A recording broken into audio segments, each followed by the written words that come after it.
That'll be fun. Speaking of quarterbacks, Ty Simpson, Fernando Mendoza.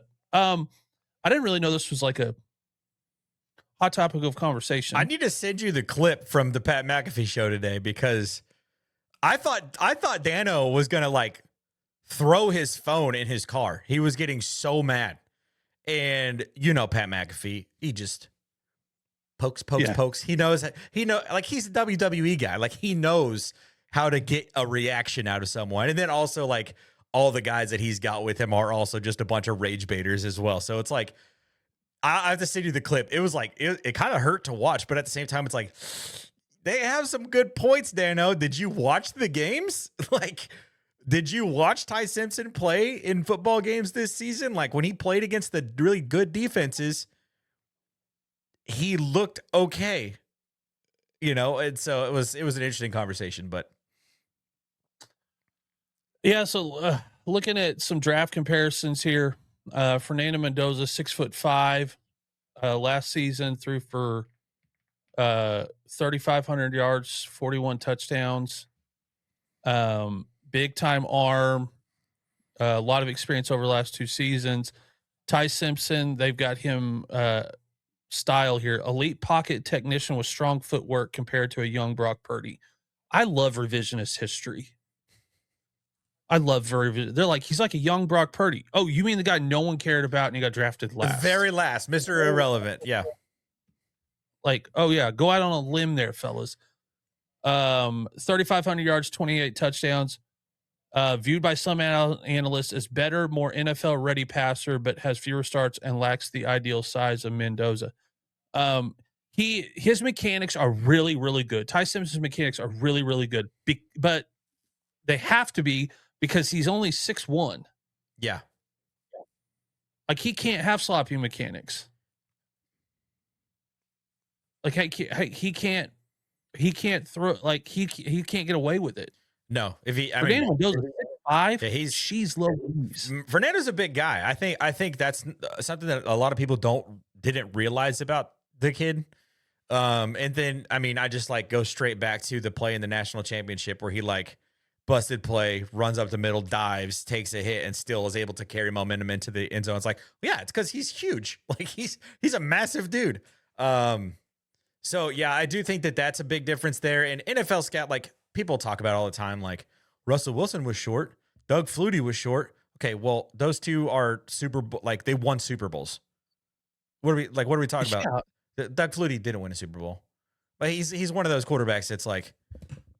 He did, didn't he? No, he didn't win a Super Bowl. He may have won one. I don't know. I don't think he did, but he's a quarterback that like people know from last century. Like, yeah, he's one of, like, if you name quarterbacks from like the 90s, you're gonna be like, yeah, Doug Flutie, yeah, of course. I don't like Kurt Warner. You're like, oh, you mean the greatest show on turf? Yeah, like, yeah, that guy. Yeah, and so it's like wanting to throw out like the size thing. Like NFL scouts care, like they care about these kinds of things. Like that was one of the biggest talks about Kyler Murray when he was coming out. It's like, oh, he's small, his hands are little, he's not gonna be able to see over the line of scrimmage. Just like, okay, you ever heard of rollout? You ever heard of getting out of the pocket, throwing on the run? Like, what are we talking about? We're running RPO anyway. It's not like the days of guys just dropping back in shotgun and like that just doesn't happen now. Yeah, Peyton Manning, Tom Brady are not playing anymore. Even though Tom Brady looks like he maybe could. He could go out there and start for the Browns tomorrow, I think. And they both have holes. I mean, I'm not, we won't sit here to slobber over Fernando Mendoza. He will throw the ball to the other team. Yeah, almost on the first play of the game. Every time. He did it like 3 times last season. He's got early game jitters. You'll never see a quarterback that won a Heisman Trophy and a national championship, and you'll go look. If you just watch the first quarter or the first 2 or 3 drives of some of his games, and you'll go, this guy's terrible. Yeah. I mean, we talked about it all season long. We're like, this is one of the worst Heisman races we've ever watched because of quarterback play like Fernando Mendoza. Like Julian saying, never really got going. But he has an excuse. It was his first year starting. Fernando Mendoza had a couple years at Cal before he went to Indiana, so he had some experience there. So yeah, it was not what you would expect a guy to win the Heisman to play like on film. No, and I think we talked about it a little bit last year. I mean, Fernando Mendoza, no, some of these quarterbacks that were in New York finished with like thousands of yards less than guys that won Heisman's in previous years. A little bit of that is scheme, probably. You know, a little bit of that is quarterback play has gotten a little soft, but you know, big matters. I mean, Josh Allen, if Josh Allen wasn't big, doesn't get drafted. His style of play wouldn't work. Yeah, you can't be like that. Yeah. So I think this happens every draft season. This happens. Every year. There's a quarterback that people who watch college football are like, he's not going to be a good pro. For some reason, March, early April, people start talking up this one guy. You know, Zach Wilson is the perfect example, right? Every single year, like there's one of these guys. Last year it was Tyler Shuck. People were throwing his name out left and right. I mean, granted, he did come out at the end of the season and actually look really, really good. Probably played the best quarterback out of any of the rookies last season, towards the second half of the season. But there's always a quarterback that gets boosted, and there's always a quarterback that like gets torn down. And I just looked it up because I was curious when Alabama's pro day is tomorrow, or it's tomorrow. So we're gonna watch Ty Simpson go out there and throw beautiful balls against no one, and he's gonna be throwing to Alabama receivers during his pro day. So they're gonna make him look even better than he actually is, and we're gonna continue to have more of this conversation about, you know, a guy who was, I mean, for all intents and purposes, like when he played tough defenses in the college football playoff, first half against OU did not look good. The entirety of the game against Indiana, they didn't score a touchdown in the first half. I don't think they scored a touchdown. I don't even remember what the final score of that game was, but it was not close. So, I mean, it's just one of those things where it's like we literally had this conversation 3 weeks ago, I think, on the show. We're like, do NFL fans watch college football? Like, are we crazy? Like, watch the games, watch the film. What are we doing? Yeah, I mean, he's not Mitch Trubisky. I'm not like saying that Ty Simpson is that. Like, that was wild. He was sucked in college, but everyone was like, hey, really big. He went over Patrick Mahomes. Yeah, like, okay, big arm, big kid, you know.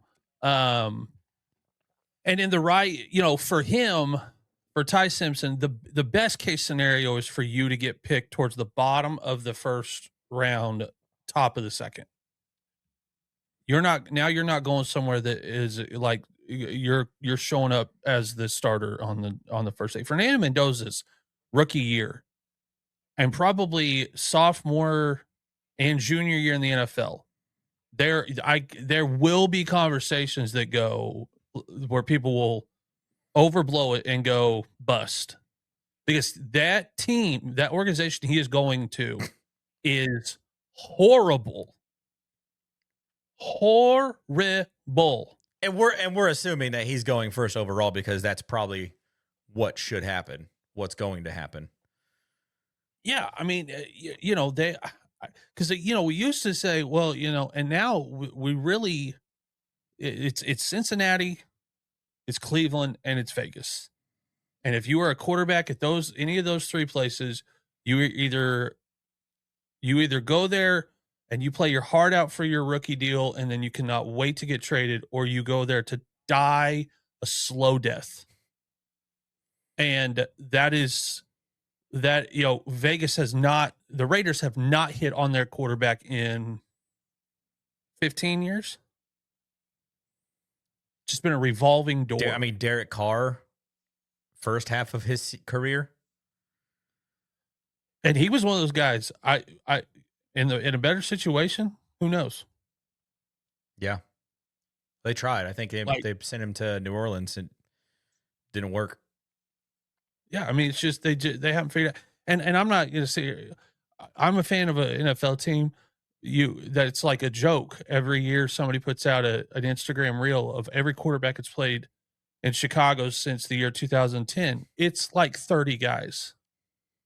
So I'm not saying that, but you know, for the Raiders should be we're talking about like Al Davis. Like you guys should be able to figure this out. Yeah. They won't. And he will struggle mightily. But he's got a running back there that struggled along with him last year that can be, hey, Bubba, I get it, man. Yeah. We're in this one together. The thing with the Raiders, though, is like it's not a lack of weapons around you because now they have Ashton Genty. They have Brock Bowers, who might be the best tight end in the league going into his third season this year. So this could be the right time to take a swing at a guy that has the tools to be a really good starter in the league and use the rest of your picks and capital to, bring in one really, really good wide receiver one, beef up your offensive line, like do the necessary things that you need to do to help your quarterback get to where you want him to be moving forward. And I think as college football fans, like that is one of the things that I think that we all hate watching is guys that we see play really good football in college get put into really terrible situations, and it just like it ruins them. Yes. It's hard to watch. So yeah, I don't know. It'll be interesting to see what happens. If we have the draft is a month away officially. So it'll be a month from Thursday. There's no telling how many times the first overall person is going to change between now and then. So as long as we don't have another Justin Fields, Sam Bradford situation, I will be fine. But if he's a good kid, nice kid, good family, I don't want to see another like good kid just circle the drain in the NFL for a decade. Yeah. Like it's a heartbreak. Yeah. Justin Fields, he's Johnny Manziel. Doesn't bother me. Yeah. Justin Fields is one of those guys that I was just talking about, right? Like he was so much fun to watch in college. And he was fun in spurts in Chicago when they would just let him play and let him play how he liked to play in spurts. He was really fun to watch. I remember vividly that game that it was like monsooning and he leads the comeback win and like goes down to the end zone and like slides on his belly, him and DJ Moore in the end zone. Like that is like etched in my memory because Justin Fields is one of my all-time favorite Buckeyes. But now he's playing on his fourth different team in 4 years. Yep. It's just incredible how some talented quarterbacks can very much be ruined. Yep. The same can happen with quarterbacks with no talent that a coach is like, I mean, we talk about it all the time. Coaches are like, I know, but I can fix him. I'll fix him. Yeah. There are some offense coordinators and head coaches out there that are absolutely like that. Yeah. They like, they're fixers.